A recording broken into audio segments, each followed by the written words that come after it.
Okay, this is an exercise on how to solo with a 12 bar. I'm going to go to the 1 chord, to the 4 chord, and then I'll have 2 measures of the 1 chord, and then 2 measures of the 4 chord, 2 measures of the 1, then the 5 chord, the 4 chord, and turn around. Alright, basically what we'll be doing is we'll be soloing on measures 3 and 4, and 7 and 8. Alright, this is just a beginning intro into how to solo over a 12 bar. Alright, so I'll play through it one time. 1, 2, 3, 4, 2, 2, 3, 4,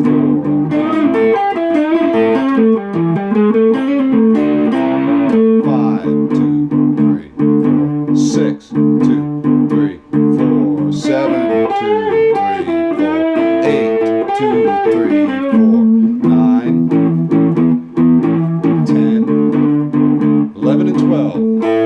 Turn around.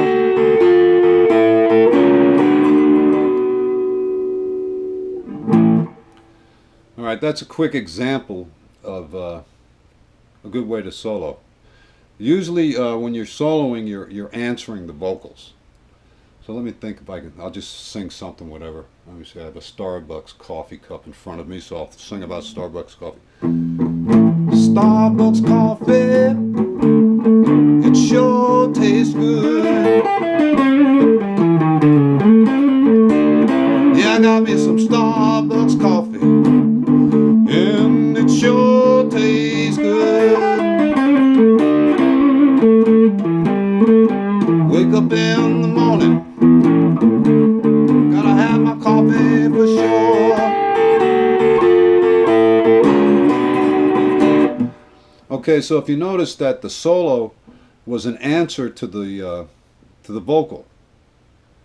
Okay, I sang over measures 1 and 2, and then I soloed over measures 3 and 4. Then I sang on measures 5 and 6, and then I soloed on measures 7 and 8, and then measure 10, 9, and turn around. Okay, so this is just an exercise. Now let me give you the shuffle rhythm. The shuffle in A, so I'm on the 5th fret, 1st finger, E string, and 3rd finger on the 7th fret of the A, and it's 1 and 2 and 3 and 4 and. Okay, so on the 2 beat, I'm up here on the 9th fret of the A string. 1 and 2 and then back 3 and 4 and that works with every shape that we're using. 3 and 4 and. Okay. Now let's go ahead and I only have so much time to do this on Facebook, so let's take a riff.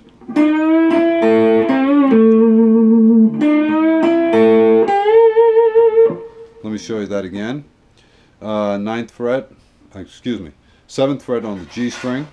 I pick and I bend up my 3rd finger, and then on the 5th fret of the B and the E. Alright, I play those two, and then I go back to the 5th fret of the G string and the 7th fret of the A string. D string. That would be the first riff, and then so this would be the first riff. You would play over measures 3, and then on measure 4, and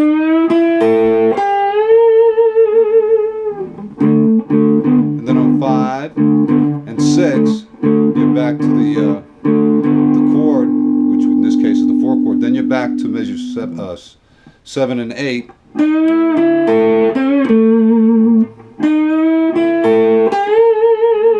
Then you finish out the 12 bar, measure 9, measure 10, measures 11, 12,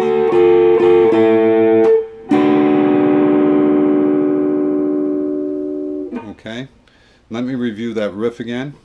7th fret, 3rd finger, pick and bend, then 5th fret on the B string and E string,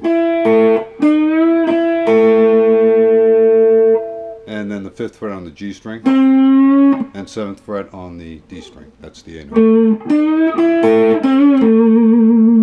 Now try and hold this out for a measure, okay? Do it slowly. And then for the next riff, this would be measure 4. Again, I start off the same cliche. 3rd finger on the 7th fret of the G string. I go to the B and the E string. And then on the 8th fret of the B string, I bend for a step, bend a step. So 1 and 2 and 3, 4. 1 and 2 and 3, 4. Okay, now you can throw in your own riffs, but the thing is to try to get the form down. So like I said before, you'll be soloing on measures 3 and 4 and measures 7 and 8. And I hope this clarifies it. So I'll play one more time.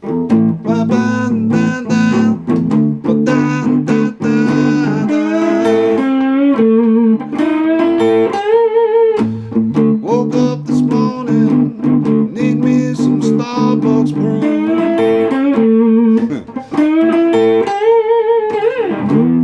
Go downtown, get me some more coffee too.